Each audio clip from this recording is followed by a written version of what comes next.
Good morning, dear students. Today I brought an interesting lecture on the topic boiler and the boiler troubles of your Unit 1. In this lecture, we should cover the following topic: an interesting application of the water, that is boilers, the boiler feed water, boiler troubles, sludge formation in the boiler, what are its causes, disadvantages, and the control measures, the scale formation in the boilers, their causes, disadvantages, and control measures. The learning outcome is the students will able to understand about an important industrial application of the water, boilers, boiler feed water, including the boiler problem that comes in the troubles, sludge and scale formation in the boilers, their causes, disadvantages, and the control measures. So let's start. What is a boiler?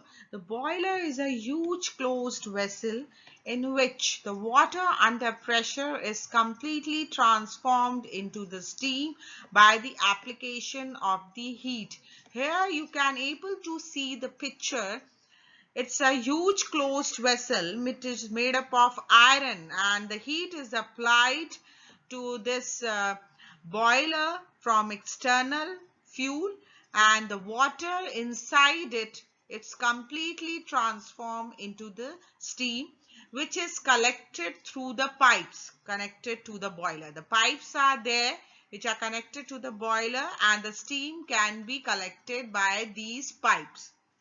So this is one of the major engineering application of the water, where from the water the steam is generated, and the steam which is generated is used for the heating purpose, or we can also use the steam for generating the electricity. The next specification is its soda alkalinity should be 0.15 to 1 ppm, and the dissolved gases content either the oxygen and the carbon dioxide. If we see dissolved oxygen in the boiler feed water, it should be less than 0.02 ppm, as well as dissolved carbon dioxide content should be low. Physical impurities, oil-like impurities should not be present in the boiler feed water. So these are the specifications required for the boiler feed water. Means its hardness is almost zero, its alkalinity should be low and lie between this 0.15 to 1 or 0.15 to 0.45 ppm. Dissolved gases content should be low, and the physical impurities, oil-like impurity, should be less. If we do not see the boiler feed water specification, it will lead to the boiler trouble or the boiler problem. So let's understand the boiler troubles. The trouble that arise in the boiler due to the presence of the impurities in the boiler feed water are called boiler troubles. As we have seen, almost zero hardness is required. If the hardness is present in the water, that's why it causes the boiler trouble. The alkalinity should be low. If it is in excess, it leads to the boiler trouble. The dissolved gases content should be low. If it become in excess, it lead to the trouble. Even the physical impurities, if it is present, it lead to the problem. Excess of the impurities present in the boiler feed water causes the following problem. Let's see the problems. The problems are these. The scale and sludge formation occurs in the boilers if we are using the hard water. If we have the physical impurities including the alkalinity, the problem arises priming, foaming, and when both these problems simultaneously occur, it is called carryover. If the dissolved gases content is higher in the boiler feed water, so it leads to the boiler corrosion. And if the alkalinity is very high in the boiler, it causes the problem caustic embrittlement. So these all are called boiler problems or the boiler troubles: scales, sludge formation, priming, foaming, carryover, boiler corrosion, caustic embrittlement. So let's start one by one the boiler trouble and the problem. The first I am taking sludge and the scale formation. So what is the sludge problem? It is a soft, loose and the slimy precipitate formed within the colder portion of the boiler. Here you can able to see the picture of the boiler. Inside it we have the precipitate is forming, the white color precipitate, which is a soft loose precipitate, which is only called sludge. This happened because the precipitation of the salt occurs when we are heating the water to the high temperature and the salts are present in it. That is, hardness is there. So the point come when the ionic product exceeds with the solubility product of the salt and the salt comes out in the form of precipitate. When it comes out in the form of precipitate, soft precipitate, it is only called sludge and it is always formed in between the boiler. Understood? You are able to see here. So it is always found in between the boiler. It goes on forming the soft loose precipitate. That is only called sludge. So it's a precipitate which is soft and loose. In the boiler, the water is heated under high pressure as well as high temperature, which causes the water to evaporate continuously, and due to this, the salt present in the water, its concentration increases. And at the saturation point, they go for precipitating out to form this soft precipitate, loose precipitate, that is called sludge. Now we see what are the causes of the sludge trouble. It is formed by the substances which have the greater solubility in the hot water than in the cold water. Means those salts which has the greater solubility in the hot water then in the cold water. Cold water, it is less soluble as compared to hot water. Those salts are responsible for the sludge formation. The example of these salts are magnesium carbonate, magnesium chloride, calcium chloride, magnesium sulfate. These salts has the greater solubility in the hot water. It is less soluble in the cold water. So these salts are mainly responsible for the sludge formation, means the soft and loose precipitate formation in the boiler. But these precipitate are the soft precipitate so that it can be easily removed with the help of any wood wire brush or can be removed by a scraper. Now we see the various disadvantages of the sludge formation. The first disadvantage is it is a poor conductor of the heat. The precipitate always are the poor conductor of the heat. So they tend to waste a portion of the heat generated and thus decrease the efficiency of the boiler. Means if the precipitate goes on forming in the boiler and we are giving the heat to produce the steam, so they are the poor conductor of the heat. We have to give more heat for the conversion of the steam by the water so that the efficiency of the boiler goes on decreasing, because we should give the large amount of the heat and that heat is going to waste because the precipitate are the poor conductor of heat. The excessive sludge formation disturbs the working of the boiler because it settles in the region of poor water circulation such as pipe connections, plug opening, gauge glass connections, causing the choking of the pipe. This is a severe disadvantage of the sludge. It goes through the pipe and it can easily deposit in the various openings, connections, so that it is responsible for the choking of the pipes and disturb the whole working of the boiler. So that is again a big disadvantage of the sludge formation. If we ignore the sludge formation in the boiler, it causes the choking of the pipe and the disturbance causes in the working of the boiler. So what are the prevention or the control measure? We can see the one most important prevention measure is we have to use soft water. The boiler feed water should be soft. It should be free from the hardness causing impurities. And if the problem arises, we can do the second measure, that is blow down operation. What is blow down operation? It is a partial removal of concentrated water through the tap at the bottom of the boiler. We have to remove the water, concentrated water, when we are going to heat it.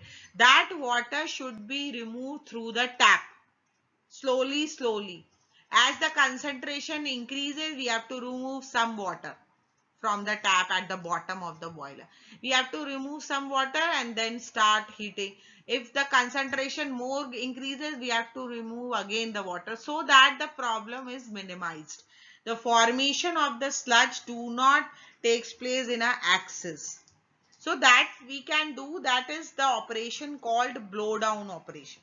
So what is blow down operation? It is a partial removal of the concentrated water through the tap at the bottom of the boiler. So the next boiler trouble is the scale.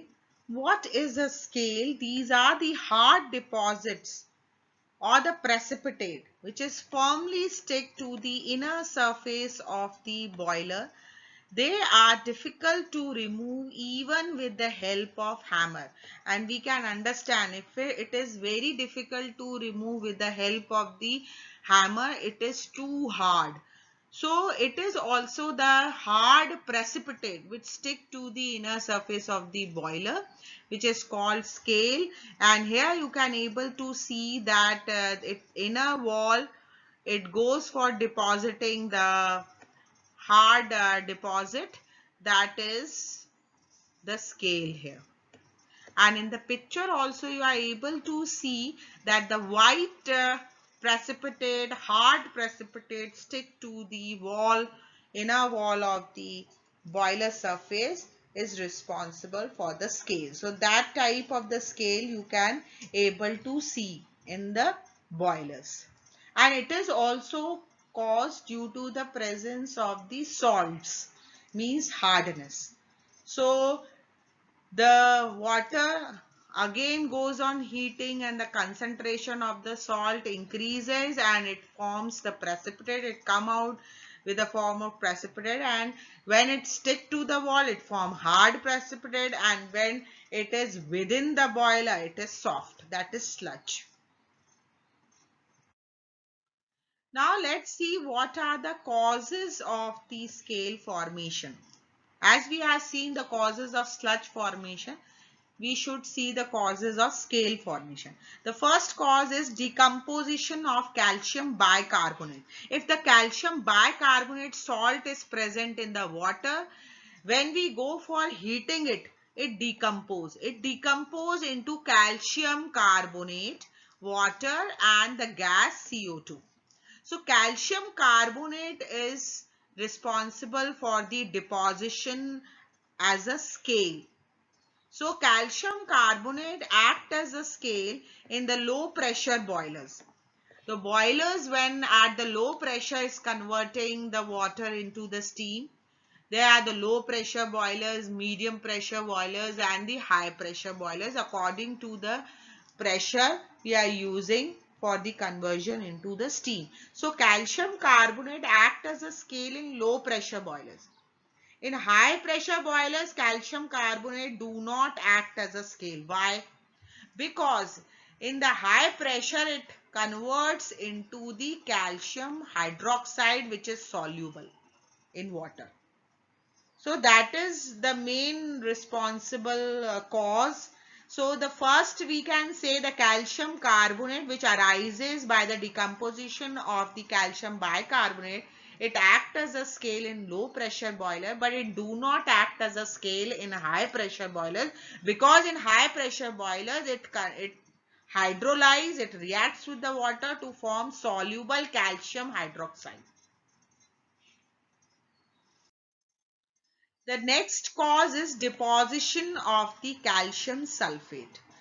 The calcium sulfate itself go on depositing to the inner surface of the boiler, acting as a scale.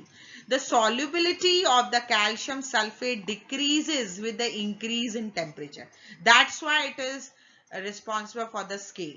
Because as we go on increasing the temperature, the calcium sulfate solubility goes on decreasing, and it easily comes out and stick to the inner surface of the boiler and responsible for the scale.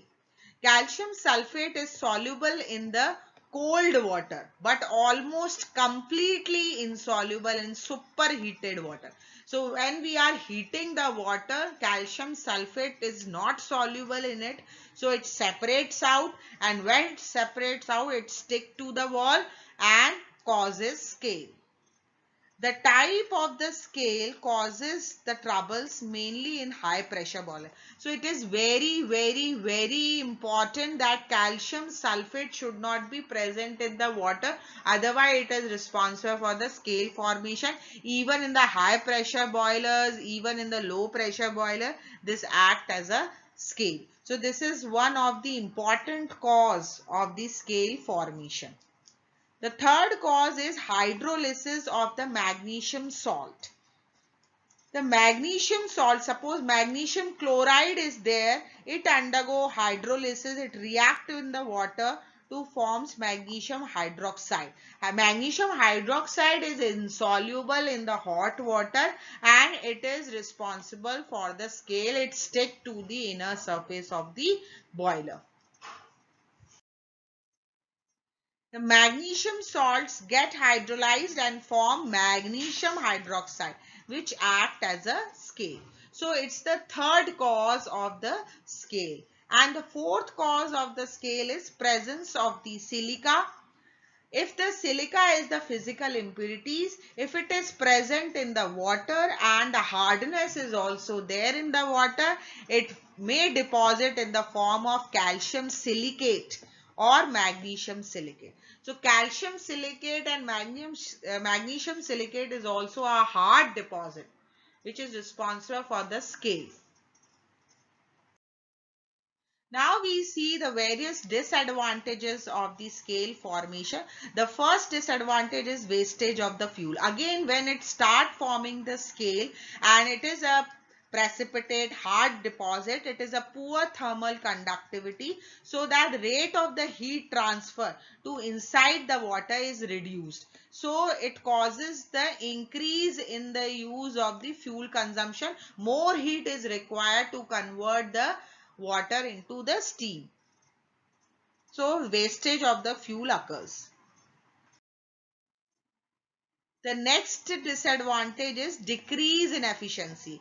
The deposition of the scale in the walls as well as the condensers, these are the parts of the boilers. It goes on choking them partially. When they go for depositing in such condensers and the walls which choke them, resulting in the decrease in the efficiency of the boiler. It goes on disturbing the whole working of the boiler and it affects its efficiency. The third important disadvantage which cannot be neglected, it is a very big disadvantage of the scale, that is the danger of explosion, which can lead to the disaster. When thick scales crack due to the uneven expansion and the contraction, The water which is do not have the contact towards heat because due to the deposition of the scale, and when it some cracks appears due to the uneven contraction and expansion of the scale, the water suddenly come in the contact with the overheated portion. Suddenly when it comes in the contact with the heated portion, and large amount of the steam is formed instantaneously. A sudden pressure arises in the boiler. This results in the development of the sudden high pressure, which may cause the explosion of the boiler, and that is a big disaster occurs. So it cannot be ignored and it cannot be neglected. The scale formation in the boiler, it's a very big problem. It should be controlled. It should be minimized. If we are ignoring the scale formation, it can result into a big disaster. It can cause the explosion. It can responsible for the severe accident. So it's very urgent to see how to prevent and what are the control measures of the scale formation. The first is, if the scale are loosely adhering, means it is not a hard stick to the inner surface, and initially we are able to recognize that the scale formation is occurring. It can be removed with the help of scraper or a piece of wood or a wire brush. So at the initial level, when it do not undergo any hard deposit and it do not become hard, at that time we can remove it with the help of a scraper, piece of wood or the wire brush. This is the first step we can do. The second, if the scales are brittle, then it can be removed by giving thermal shock. So it is again a control measure by giving the thermal shock. What is the thermal shock? By heating the boiler and suddenly cool it with the cold water. This is the shock. Heat the boiler and suddenly goes on cooling. And such a shock can remove the scale. So this can be done if the scale are brittle. Brittle means it becomes that much hard that can be cracked by doing the thermal shock. The third step we can do, as we have done in the sludge formation, that is blow down operation. For the scale also we can perform the blow down operation, that is the partial removal of concentrated water through the tap at the bottom of the boiler. The fourth step is that if the scales are hard, they can be removed by dissolving them by adding the chemicals. For example, if the calcium carbonate scale are there, it can be dissolved by adding 5 to 10% HCl. Understood? If we use 5 to 10% of the HCl and just fill it in the boiler water, then what happened? Calcium carbonate scale can be dissolved in this HCl to form calcium chloride, and the calcium sulfate scale can be removed by adding EDTA. And you have seen that EDTA form a stable complex with the calcium and the magnesium. So EDTA goes on forming a calcium EDTA which is highly soluble in the water and do not create the problem. So by adding the chemicals also, you can minimize the problem of scale formation and minimize that severe accident can happen by this trouble. So in this lecture, we have covered the boiler problems, sludge and scale formation. The other problems we will discuss in the next lecture. Till then, thank you and take care.